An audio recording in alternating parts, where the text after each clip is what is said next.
Thank you for the opportunity to talk to you. It's a little bit of Carbon 101 because not quite sure what everybody who's coming along knows about soil carbon. So I figured, well, go back to some of the basics and reintroduce from there. And I thought I'd start with just some general definitions. Carbon farming is management principles that minimize greenhouse gas emissions from your farm property, maximize the carbon sequestration, carbon storage in the landscape, so that's soils and trees. But importantly, because this has bipartisan support as a concept in Australia, it is about improving productivity as well and improving the resilience of the system.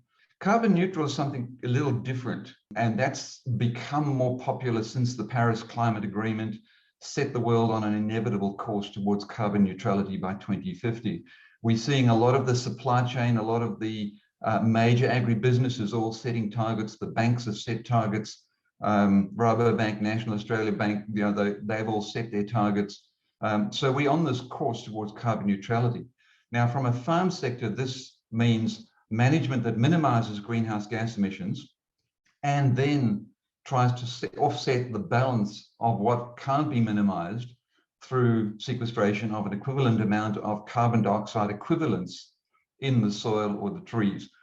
So carbon neutrality isn't about just using soil carbon as an offset. It's about, first of all, minimizing greenhouse gas emissions. And I say that because there's a lot of targets that are set around net zero. And net zero is currently being challenged in the sort of science area at the moment and the policy area, because it's felt that it's kind of making us lazy. It's saying we'll just offset our emissions through the soils and trees rather than doing anything about the actual emissions themselves. But it's also seen that getting down to absolute zero for the power industry and the transport industry is an imperative, and that sequestration, storage, offsets will only take us below and try to pull down the 550 parts million by 2050 down to something closer to 400 parts million CO2. So I think we have to be a little cautious about saying we'll just offset our greenhouse gas emissions, because that is going to be challenged in the future. But let's go on to why carbon farming. We talk in farm systems about common efficiency metrics like nitrogen use efficiency, water use efficiency, energy use efficiency. Now, bear in mind, nitrogen only makes up about 3.5% of your pastures. Carbon makes up 50% of your pastures. Almost half of all organic material you see around you is carbon. So why don't you talk about carbon use efficiency? And I think that's really the essence of what carbon farming is about, because it's how efficient you are as a producer in capturing that sunlight energy and that atmospheric CO2 into photosynthesis in your plants, captured in the form of carbohydrates and proteins. Then how efficient are you in grazing management in cycling that through to the animal and capturing an animal product, or whatever you don't capture in animal product, you capture in the soil as soil organic carbon. So I thought I'd just run through what I see as the carbon cycle in grazing systems in particular. So you've got atmospheric CO2 and you've got sunlight, and that's the recipe for photosynthesis. And so you've got plants with chlorophyll in them, and that leads to the photosynthetic process. In this, you will see in the diagram, I've got the CO2 in the atmosphere. The carbon is in red to show that carbon's not carbon. It's CO2 when it's in the atmosphere, that's carbon dioxide.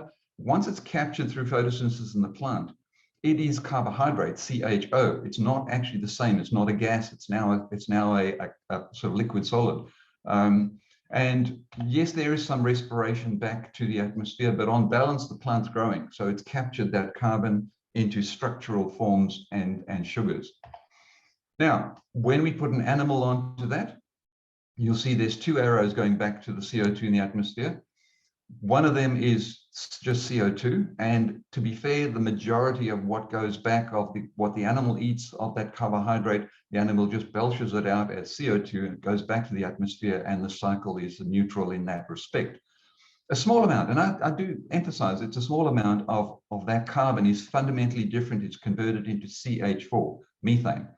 That's a very powerful greenhouse gas, and it has a global warming of more than 100 times that of CO2 on a 12-year basis. We can talk about that later if you want to. So that's the flaw in the system. Otherwise, that grazing system would be perfectly in balance. Now, there's fecal carbon, that's carbon that comes out in feces. There's litter as the plants turn over and some organic matter lays on the surface. That's litter carbon. Some of the carbon from the roots becomes soil organic carbon. And again, because some of it's soluble, it can leach. That's a way in which carbon can be lost. Now, from the plant to the soil, there's mainly the transfer of roots. So roots grow through this process of photosynthesis, and they lay down soil organic carbon as those roots decay into the soil.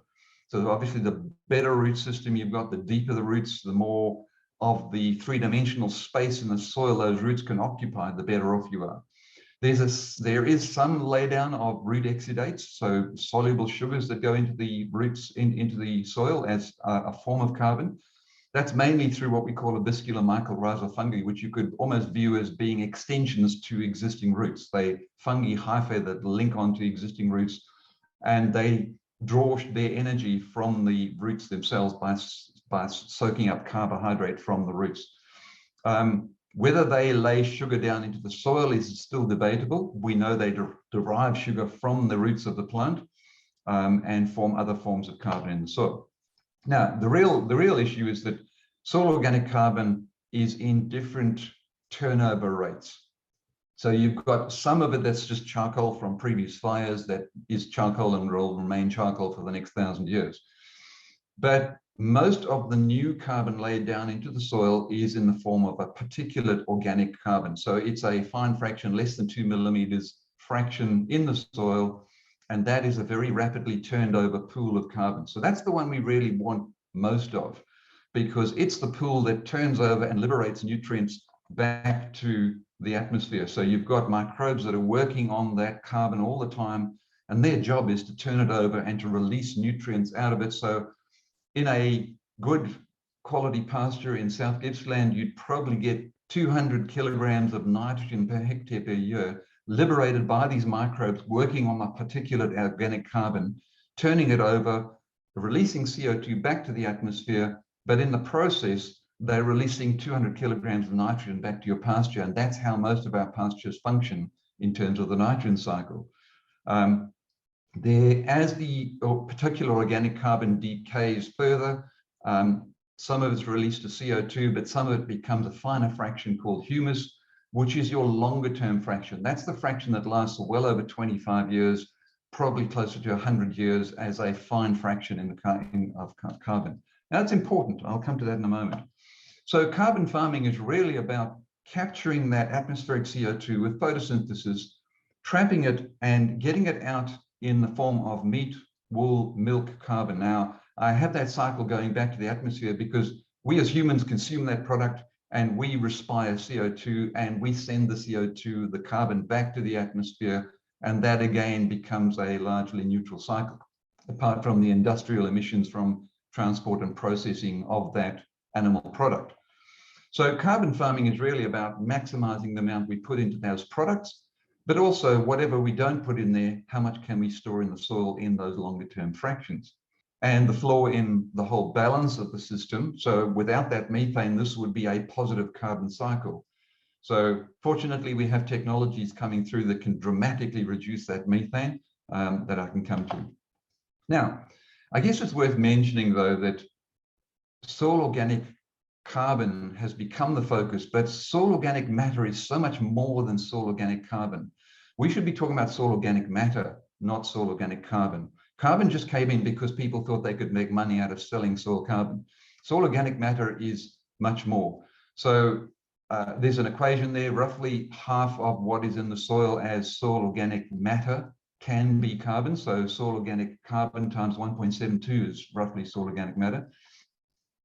But there's some points that we keep missing here.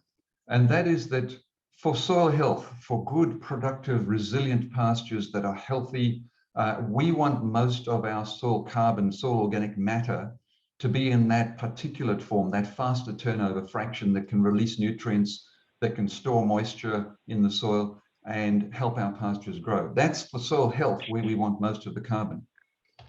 For climate change and to sell carbon credits, you want some confidence that you've got a long-term store of carbon that is going to be there in 100 years' time, because you're selling it to someone else. It's being traded out of your property.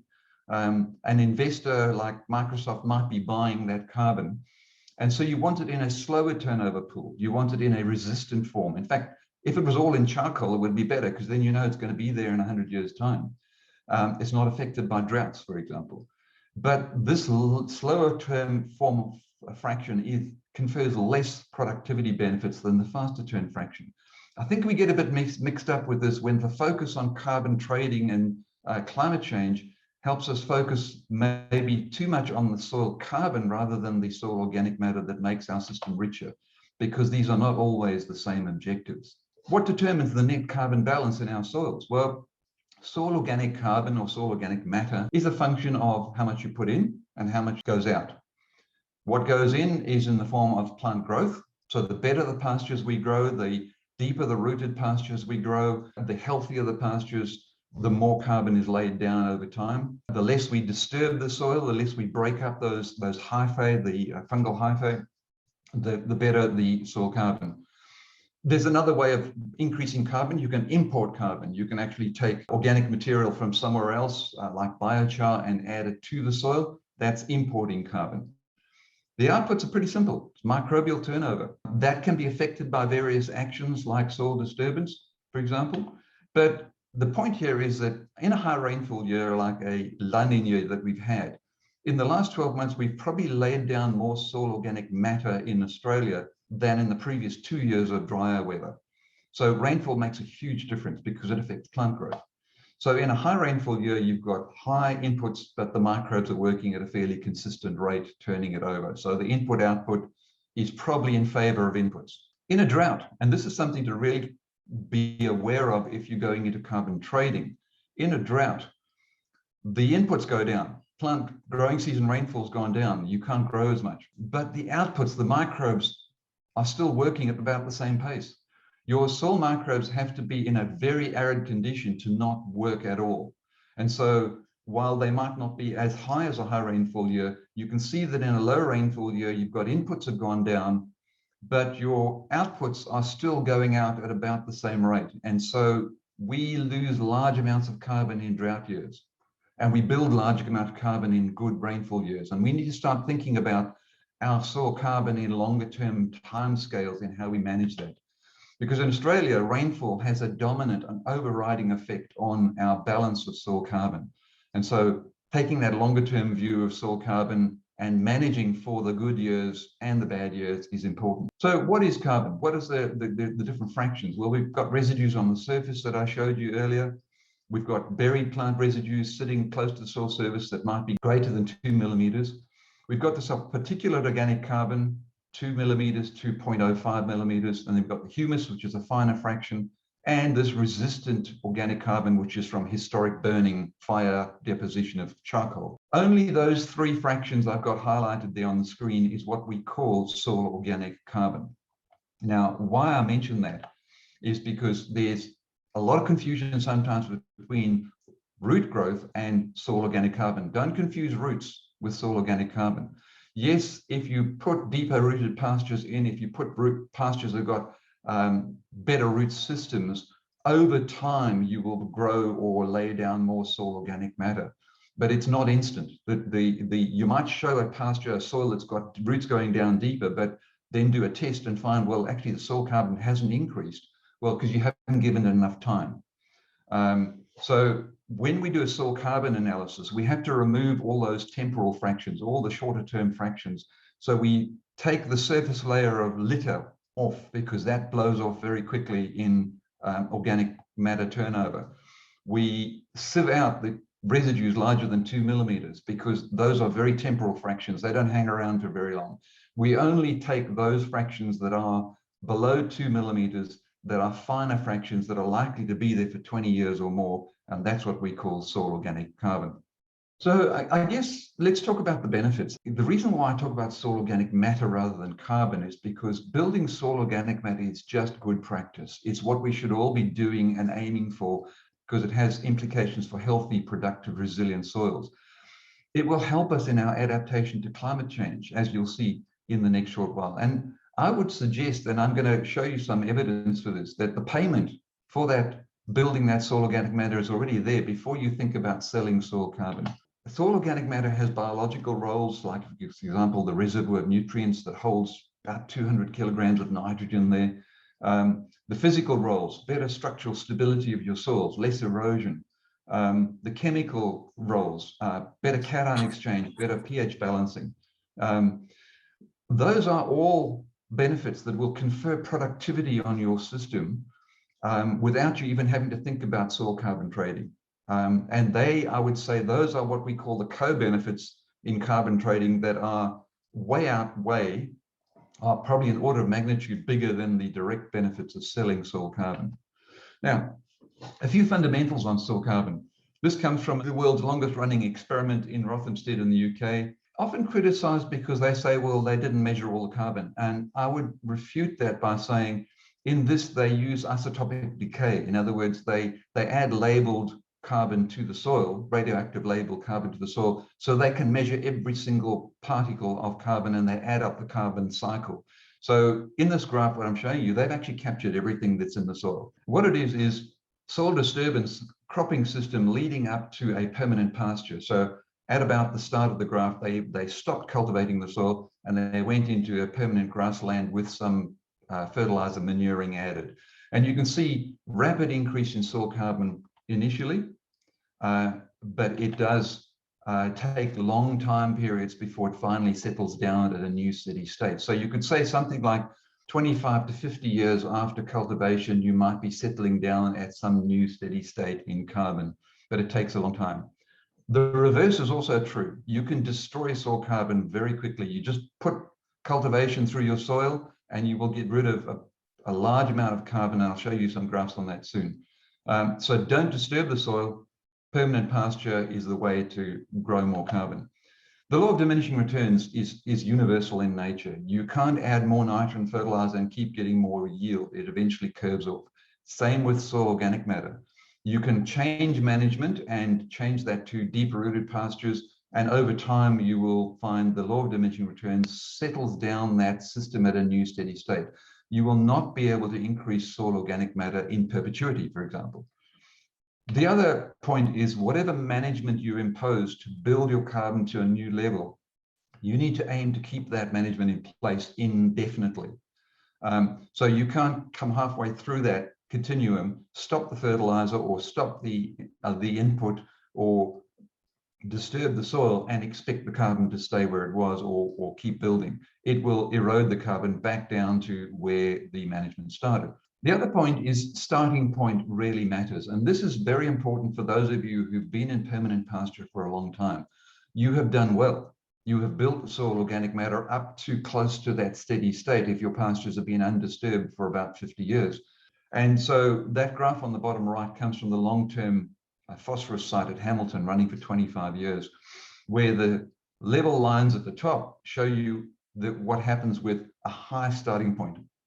Soil organic matter in an undisturbed system that has been under permanent pasture for a long time really just responds to rainfall.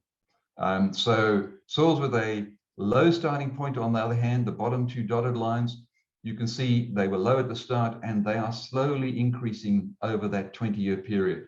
Now, we would expect for the next 50 years they would continue, but eventually at about 100 years, they would start matching the higher starting point. So soils with a low starting point have potential initially to accumulate carbon higher. So if you've overgrazed or you've got soil erosion or you've gone from cropping into permanent pasture, like in this case, potential for about 0.3 to 0.5 tons per hectare in Victoria to sequester per year for that period. Soils with a high starting point, as I said earlier, long-term pasture with no management change, it's going to tick along following rainfall trends. Because rainfall has an overriding determination on what the net balance will be. And here's where we took that data set and said, well, for a low rainfall site at Birchip versus a slightly higher rainfall site at Hamilton, growing season rainfall explained most of the data, particularly at a low rainfall site, because it determines plant growth and plant growth starts the whole sequence. Now, here's a really important study that a colleague of mine, Warwick Badgery, did in Condobolin. So low rainfall at Condobolin, a number of treatments from conventional cultivation, conservation tillage, permanent pasture, reduced tillage, and they showed a consistent increase in soil carbon from 2000 to 2011, mainly in that faster turnover fraction, as you can see in the bottom left graph, that consistent increase. But then between 2012 and 2015, their soil carbon crashed across all treatments, and it was not management related because it happened across all the treatments. They can't explain that. It wasn't just rainfall, wasn't just growing season rainfall. They're still looking at it. But the conclusion they came to was that even 12 years of soil organic carbon change did not indicate a secure long-term sequestration to have confidence to go and sell that soil carbon to another person, to another entity. Now, that doesn't diminish the value of building soil carbon. The trajectory they were on was great, but the warning in here is that even 12 years with environmental conditions might not be enough for us to be confident to go and sell that carbon. Now, on the benefits, let's spend some time on the benefits. In this study, we took the long-term sites we had at Hamilton and Birchip, and we looked at isolating different benefits of soil carbon. So I'm talking about the co-benefits here now. We know soil organic matter has a high amount of nitrogen stored in it, usually about a 10 to 1, 12 to 1 carbon to nitrogen ratio in organic matter. And so if we looked at the two different soil types at Hamilton, two different soil types at Birchip, just common soil types from those regions, and the high versus low carbon scenarios that we had in our work. And if you look at the high versus low, all the high carbon scenarios had substantially more nitrogen stored in them, and they were releasing more nitrogen. So you could say that somewhere between 24 and 77 kilograms of nitrogen was released out of that higher organic matter on the high soils, more so than the low soils. So if you converted that into a hay equivalent or extra dry matter growth equivalent or a urea fertilizer equivalent, it could be somewhere between $40 and $100 of inherent value of having higher soil organic matter in your soils. So one co-benefit. Here's another experiment I was involved in many years back, where we looked at kikuyu in the subtropics. So permanent pasture, deep-rooted permanent pasture. Kikuyu is one of the best pastures at growing soil organic matter right down to depth, because the roots will go down as deep as the soil profile will go down. And the difference between 2% soil organic carbon and 4% soil organic carbon in this particular experiment was the difference between 90 kilograms of nitrogen released out of that soil versus 180 released. So you would far rather be in the 4% soil organic carbon and 180 kilos of nitrogen released from the soil organic matter turnover. So the benefits of just one attribute of high soil organic matter. The other one is the ability of high organic matter soils to hold moisture. And here we've just looked at isolating that at the low rainfall site at Birchip, where the high carbon soils on two different soil types grew so much more dry matter just because of the higher moisture content that organic matter was able to hold through longer periods. So you could say, for example, at the low rainfall site at Birchip, just the plant available water holding capacity was worth somewhere between $26 and $73 per hectare. So if you look at those figures, just on two co-benefits, nitrogen mineralization and soil moisture benefits, having high soil organic matter can confer something in the order of $100 to $150 of productivity value per hectare per year for your farm system. And in both of those scenarios, the carbon trading value was $15 per hectare. So $15 selling soil carbon, $150 of actual benefit that's already looking at you from having higher, more productive soils. Now, soil disturbance, I really need to emphasize that Carbon 101, maintaining good soil organic matter, is about not disturbing the soil. The more you disturb the soil, the more you create microsites for microbial breakdown. The more you chop up that soil organic matter, the more you give new ends for the microbes to work and greater surface area for them to attack and turn over and break down your soil carbon for you. So one fundamental is not disturbing the soil. And there's a number of experiments. I'm just showing you one there where years of cultivation against the soil carbon inventory in the soil. And you can see just 20 to 40% of the soil organic carbon was lost within 2 years of a cultivation event.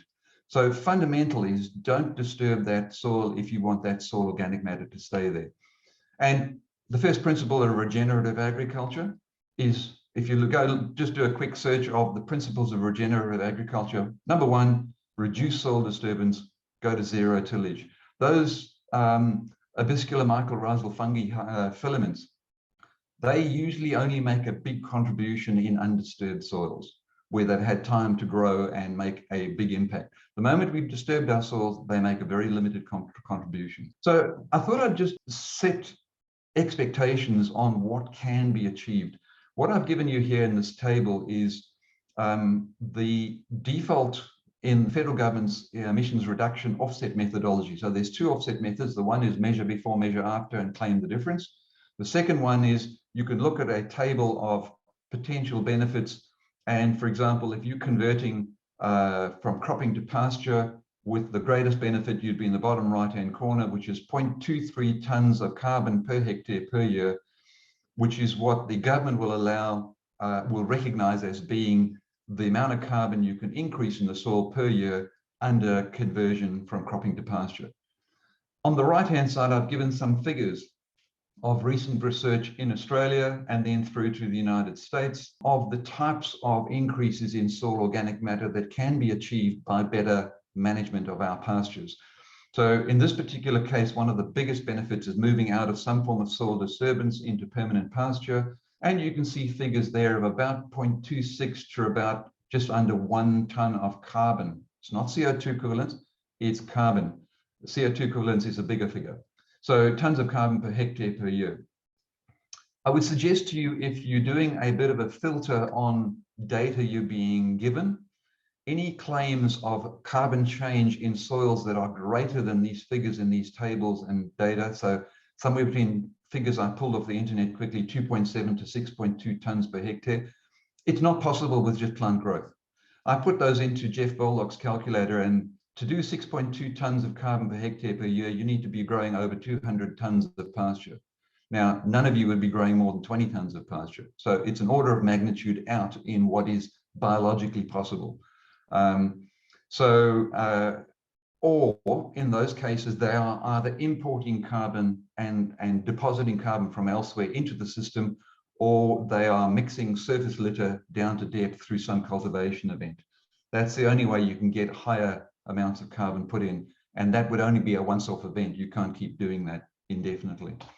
So just some final thoughts about how we need to rethink our approach to soil carbon. Not all soils can accumulate carbon at the same rate. Those sandy granite ridges with no clay in them, they are going to struggle to get above 1.5% soil organic carbon. Whereas the clay soils down in the valleys, with that extra clay in them, they're going to have great potential. So I would say manage them all well, but if you want to build soil carbon for some particular purpose, focus on the areas of greater potential, and the clay soils have far greater potential. Coming back to the point I made earlier, we have 22% more rainfall variability in Australia than any other country in the world. So we start from a poor starting point with our rainfall. If rainfall has a big impact, we should be thinking of building more soil organic matter when we do have rainfall, like the La Nina years in the last 12 months, and then just manage the bad years, the El Nino events, to minimize the losses of carbon. And we can talk about how we can do that, but we should be thinking about managing those years differently. Bank in the good years. We should also be thinking more about the national and industry good. As we move towards carbon neutrality being expected from each sector and possibly down to each farm level, agriculture needs to start thinking about its own offsets and stop this idea that we sell them to monetize for short-term gain, sell them out of the agriculture industry, sell them out of Australia to another entity so they can offset their emissions. Once you've sold it to another entity, they own it. It's their offset against their emissions. Your farm can never claim to be low carbon or carbon neutral again using those offsets. You sold them. So should we be selling our offsets outside of the land sector, or should the land sector just be doing the right thing? Now, selling to the emissions reduction fund in a reverse auction is fine, because the government takes those credits, buys them and retires them permanently against your obligation. So that's entirely legitimate. But selling them to a third party on a third party market so they can offset their emissions, I think we need to think seriously about that. So to finish off, many soils are degraded, more so in cropping systems than in permanent pastures. And most permanent pastures already have high soil organic matter because they've been doing the right thing for a long time. Some pastures that are overgrazed can be improved, so there is potential there. I would argue that building soil organic matter is fundamental to the long-term health and productivity of our farming systems generally. It's vital for adaptation to climate change through heat resilience and water storage in your soils. But remember, it can't increase indefinitely. So I would suggest we focus on soil organic matter for the long-term health of our farming systems, rather than just a narrow focus on soil organic carbon for short-term financial gain. So thank you, Cassie. I'll stop there.